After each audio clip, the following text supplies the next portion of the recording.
जवळपास लाखभराची सभा झाली।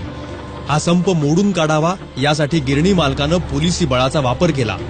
याच्यामध्ये 72 कामगार जखमी झाले, 35 कामगारांना अटक झाली। पण बाबासाहेबांनी पुकारलेला संप यशस्वी झाला, कामगार संघटनांचा विजय झाला आणि स्वतंत्र मजूर पक्ष बळकट झाला। बाबासाहेबांच्या या सगळ्या कार्याचा परिणाम असा झाला की कामगार नेते म्हणून त्यांचं नेतृत्व प्रस्थापित झालं। तत्कालीन व्हाईसरॉय लिन लिथगो यांनी 12 जुलै 1942 रोजी आपल्या कार्यकारी मंडळामध्ये श्रममंत्री म्हणून बाबासाहेबांचा समावेश केला। ज्यावेळेला पुढे ते मंत्री झाले त्यावेळेला कामगारांच्या संदर्भात, शेतकऱ्यांच्या संदर्भात त्यांनी जे कायदे केले, महिलांच्या संदर्भात जे कायदे केले, त्यावरून फक्त ते बोलणारे विचारवंत नव्हते। संधी मिळाल्यानंतर त्या संदर्भातले सगळे कायदे त्यांनी केलेले दिसून येतात।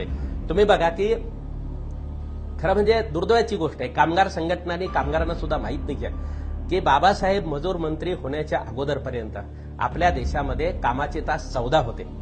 बाबासाहेबांनी कायद्यामध्ये बदल करून 14 तासावरून कामाचे तास 8 तास केलेले आहेत। बाबासाहेबांनी फॅक्टरी ऍक्ट अमेंड केलेला आहे, फॅक्टरी ऍक्ट केलेला आहे। बाबासाहेबांनी प्रॉव्हिडंट फंडाची कल्पना मांडलेली आहे। बाबासाहेबांनी ESIचा कायदा आणलेला आहे।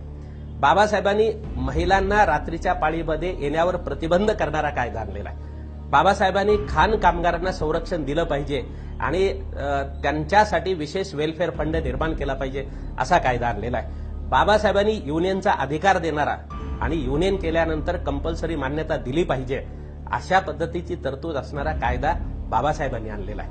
म्हणजे बाबासाहेबांनी एका बाजूला दलितांच्या पिळवणुकीच्या विरोधातला जेवढा संघर्ष केला, जाती व्यवस्थेच्या विरुद्ध जेवढा संघर्ष केला, तेवढाच बाबासाहेबांनी कामगार वर्गासाठी, शेतकऱ्यांसाठी, महिलांसाठी, शेतमजुरांसाठी, समाजातल्या सगळ्या वर्गासाठी त्यांनी विचार केलेला होता। आणि संधी मिळाल्यानंतर बाबासाहेबांनी हा सगळा विचार प्रत्यक्षामध्ये आणण्याचं काम केलेलं आपल्याला दिसून येतं। श्रममंत्री म्हणून बाबासाहेबांनी 7 ऑगस्ट 1942 रोजी मालक, कामगार आणि सरकारचे प्रतिनिधी अशी त्रिपक्षीय परिषद दिल्लीला बोलवली।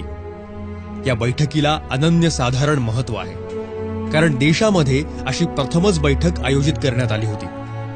या बैठकीचीच फलनिष्पत्ती म्हणजे ट्रेड युनियन्सना, कामगार संघटनांना मिळालेली कायदेशीर मान्यता। या देशातल्या आजपर्यंतच्या कामगार हक्कांच्या चळवळीतली ही ऐतिहासिक घटना म्हणावी लागेल। डॉक्टर बाबासाहेब आंबेडकरांनी 13 नोव्हेंबर 1943 ला मध्यवर्ती कायदे मंडळामध्ये एक विधेयक आणलं, भारतीय कामगार संघटना सुधारणा विधेयक, Indian trade union amendment bill. कामगार संघटनांना मान्यता देणं, जर सगळ्या अटींची पूर्तता केली असेल तरीही संघटनेला मान्यता मिळत नसेल तर तो गुन्हा ठरवणं, अशा तरतुदी या विधेयकात होत्या। कामगार संघटनांना, ट्रेड युनियन्सना इथं पहिल्यांदा कायद्याचा आधार मिळाला। संघटित कामगारांबद्दलची बाबासाहेबांची ही जी तळमळ आहे ही पुढेही कायम राहिली। नंतर जेव्हा ते घटना समितीमध्ये काम करत होते तेव्हाही त्यांनी श्रम म्हणजेच लेबर हा जो विषय आहे हा घटनेच्या समवर्ती सूचीमध्ये समाविष्ट केला। कामगारांचे प्रश्न हे वेगळे असतात आणि ते सोडवण्यासाठी एक स्वतंत्र व्यवस्था असायला पाहिजे हे त्यांचं पहिल्यापासून मत होतं आणि म्हणूनच लेबर कमिशनर या संस्थेची निर्मिती ही त्यांनी केली। आज सुद्धा ज्यावेळेस कोणत्याही कामगाराला पहिला न्याय मागायचा असतो तो लेबर कमिशनरकडे जातो। 1 नोव्हेंबर 1944 रोजी कारखाने दुसरी सुधारणा विधेयक श्रममंत्री बाबासाहेबांनी मांडलं। सुटीच्या दिवशी काम केल्याच्या मोबदल्यात अन्य दिवशी बदली रजा मिळायची तरतूद, त्यासोबतच पगारी सुट्ट्या मिळाव्यात, कामगारांच्या कामाचे तास कमी करणे आणि जादा काम केल्यास ओव्हरटाईमचे पैसे मिळणे हे अधिकार यामुळे कामगारांना मिळाले। त्यानंतर त्यांनी 21 फेब्रुवारी 1946 रोजी कारखाने दुरुस्ती विधेयक सुद्धा आणलं। कामगारांना सामाजिक सुरक्षा, त्यांच्या महागाई भत्त्यामध्ये वेळोवेळी वाढ व्हावी, बेकारीच्या काळामध्ये त्यांना आधार मिळावा यासाठी काही नव्या सुधारणा आणल्या गेल्या। अनेकांना माहिती नसेल पण आजही देशभरातले हजारो सुशिक्षित बेरोजगार नोकऱ्यांसाठी सरकारच्या एम्प्लॉयमेंट एक्सचेंजवर अवलंबून असतात। या एम्प्लॉयमेंट एक्सचेंजची कल्पना ही डॉक्टर बाबासाहेब आंबेडकरांची आणि त्यांना बाबासाहेब आंबेडकरांनीच 9 सप्टेंबर 1944 रोजी श्रममंत्री म्हणून मंजुरी प्रदान केली। कामगार कल्याणाची जी आता जी विकसित संकल्पना सध्या आपल्याला दिसते, म्हणजे उदाहरणार्थ महाराष्ट्रासारख्या राज्यामध्ये प्रथम महाराष्ट्र कामगार कल्याण मंडळ स्थापन झालं आणि त्या महाराष्ट्र कामगार कल्याण मंडळाच्या माध्यमातून कामगाराचं आर्थिक, सांस्कृतिक, सामाजिक स्तर उंचावला पाहिजे यासाठी विविध प्रकारच्या योजनांचं आणि कार्यक्रमांचं आयोजन केलं जातं.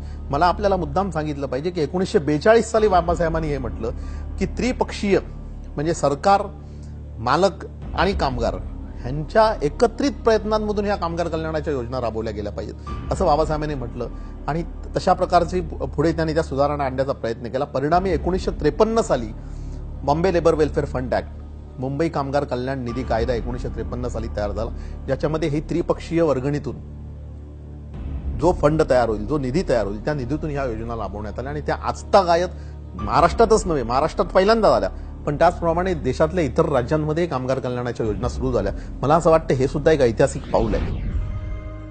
श्रम मंत्रालयाचं काम पाहता बाबासाहेबांनी दाखवलेल्या द्रष्टेपणाचे ऋण खाण कामगारांवर सुद्धा आहे. इंग्लंडमधून त्यावेळेस कामगार आयात केले जायचे. आंबेडकरांनी या आयातीवर प्रतिबंध लावला. खाण कामगारांमध्ये सुद्धा त्या काळात अस्पृश्यता होती, पण डॉक्टर आंबेडकरांच्या कायद्यामुळे त्या समाजातील कामगारांना सुद्धा खाणीमध्ये आता काम करता येऊ लागलं. खाणीमध्ये काम करणाऱ्या स्त्रियांसाठी तर परिस्थिती याहूनही प्रतिकूल होती. त्यांच्यासाठीही विशेष तरतुदी करण्यात आल्या. खाण कामगारांमध्ये स्त्रियांचा भरणा होता, मात्र त्यांच्या मजुरीचा दर पुरुष कामगारांपेक्षा कमी होता. ही असमानता बाबासाहेबांना कधीच पटणारी नव्हती. त्यांनी तो दर बरोबरीनं आणला. तेव्हा ते केंद्रीय मजूर मंत्री झाल्यानंतर त्यांना वारंवार कामगारांचे प्रश्न सदनामध्ये चर्चेला उपस्थित करावे लागत, त्याला उत्तरं द्यावी लागत आणि त्या काळी त्यांनी महिला कामगारांचा विशेष विचार केला होता की त्यांना कोणत्या सवलती देण्यात याव्यात. खाण कामगारांकरता लोकांना आश्चर्य वाटेल ऐकून, पण त्यांनी शॉवर बाथ